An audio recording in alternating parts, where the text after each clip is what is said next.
Good morning बच्चों, मैं आपकी हिंदी की टीचर आपकी क्लास 5th की व्याकरण शिल्पिका 4th अध्याय संज्ञा आपको पढ़ाने जा रही हूँ, जो कि है इस प्रकार। देखिए, पढ़िए और समझिए। एक दिन नेहा और भारती अपने भाई अंकुर के साथ नेहरू वाटिका में घूमने गए। वहां दोनों बहनें एक झूले पर झूली। अंकुर ने वहां पर व्यायाम किया। वहीं पर टहलने आए अंकुर के मित्र भी मिल गए। अपने मित्रों से मिलकर उसे बहुत खुशी हुई।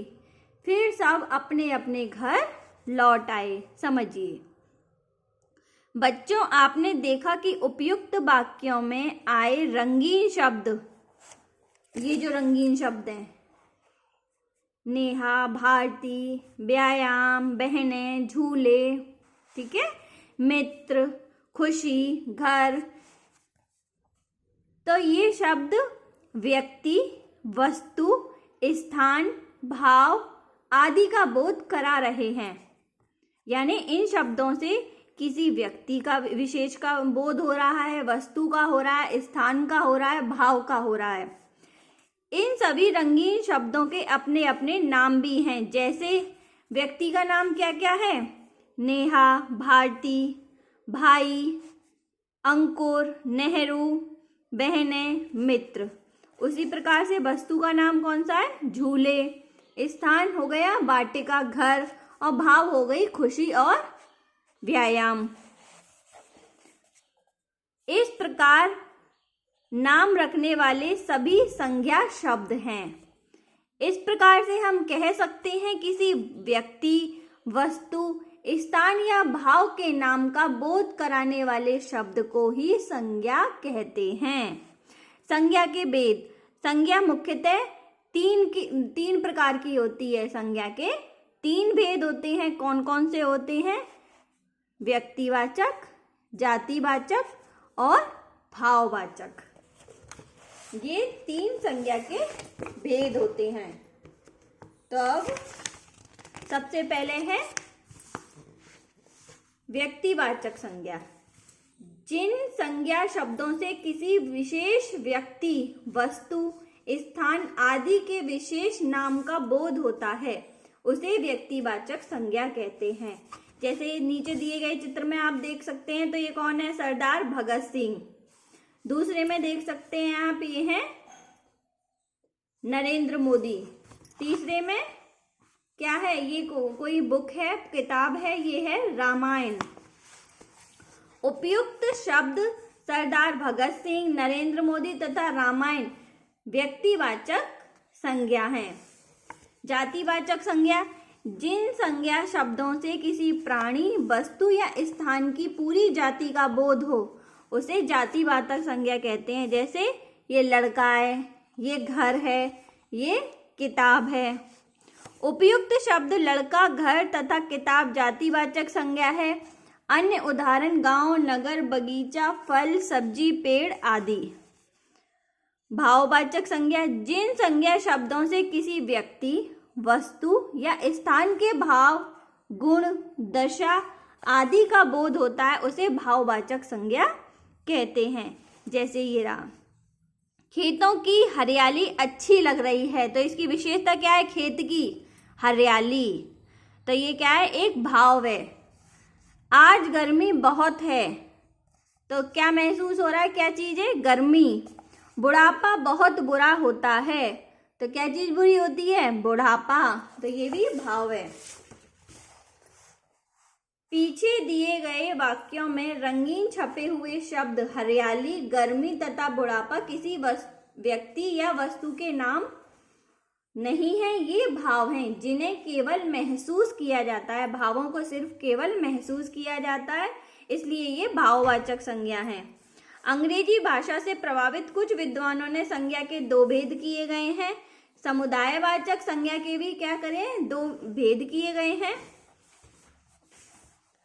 पहला है समुदायवाचक संज्ञा और दूसरा है द्रव्यवाचक संज्ञा। समुदायवाचक संज्ञा, जिन संज्ञा शब्दों से किसी प्राणी, वस्तु या आदि के समूह तथा समुदाय का बोध होता है वह समुदायवाचक या समूहवाचक संज्ञा कहलाते हैं। तो ये क्या है, खेत में भेड़ों का झुंड चर रहा है, तो ये समूह में बहुत सारे हैं ना, ये एक नहीं है। उसी प्रकार पुलिस ने भीड़ तितर बितर कर दी, तो ये भी एक नहीं है, यहाँ भी कई लोग हैं। यह अंगूरों का गुच्छा खट्टा है, तो ये अंगूर भी एक नहीं है, ये बहुत सारे हैं, इकट्ठे हैं, इनका झुंड है। तो उसी प्रकार रंगीन शब्द झुंड, भीड़ और गुच्छा किसी न किसी समूह का बोध करा रहे हैं, अतः यह सभी समुदायवाचक संज्ञाएं हैं। द्रव्यवाचक संज्ञा, जो संज्ञा शब्द किसी धातु अथवा द्रव्य पदार्थ का बोध कराते हैं उन्हें द्रव्यवाचक संज्ञा कहते हैं। कौन कौन सी है द्रव्यवाचक संज्ञा, देखो किस प्रकार से होती है। सोना चांदी अब महंगा हो गया है, सोना चांदी ये है द्रव्यवाचक चीजें। मशीनें लोहे से बनती हैं, सारा तेल बिखर गया।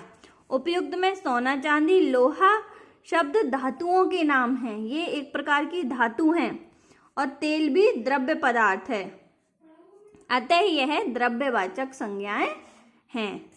कुछ अन्य द्रव्यवाचक संज्ञाएं हैं घी, दूध, पानी, चीनी, दाल, तांबा, लकड़ी, कांच, मक्का, चावल, पीतल, इस प्रकार से। अब दूसरी है भाववाचक संज्ञा की रचना किस प्रकार से होती है।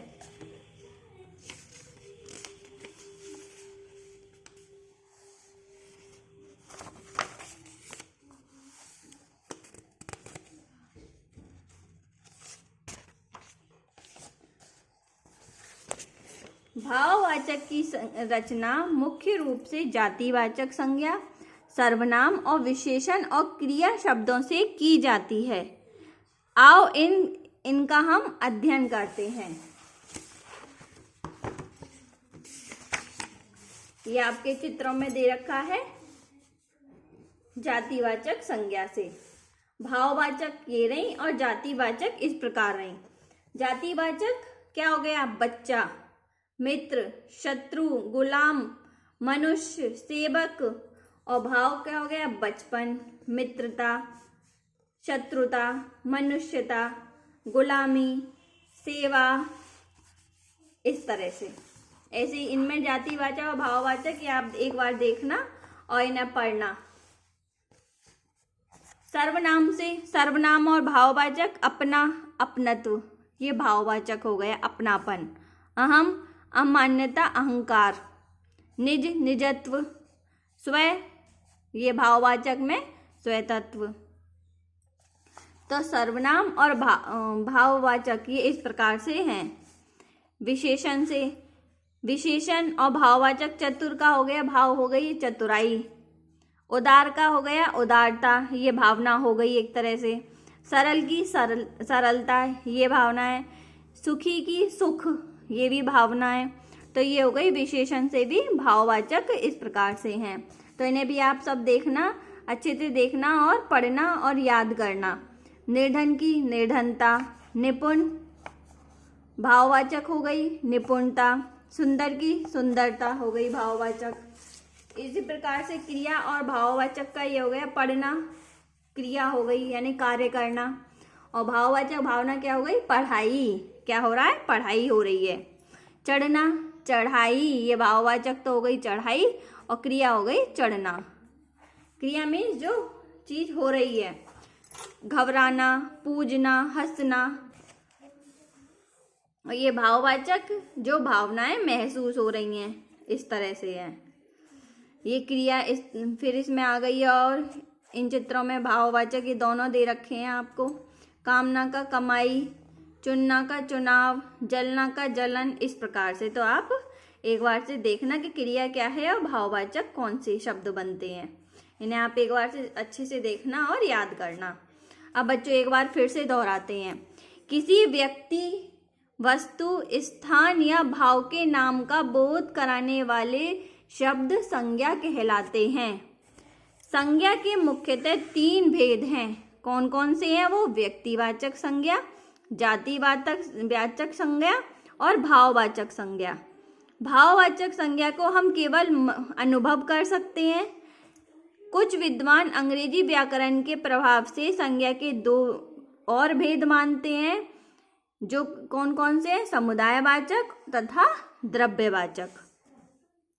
भाववाचक संज्ञा की रचना जातिवाचक संज्ञा, सर्वनाम, विशेषण और क्रिया शब्दों से की जाती है।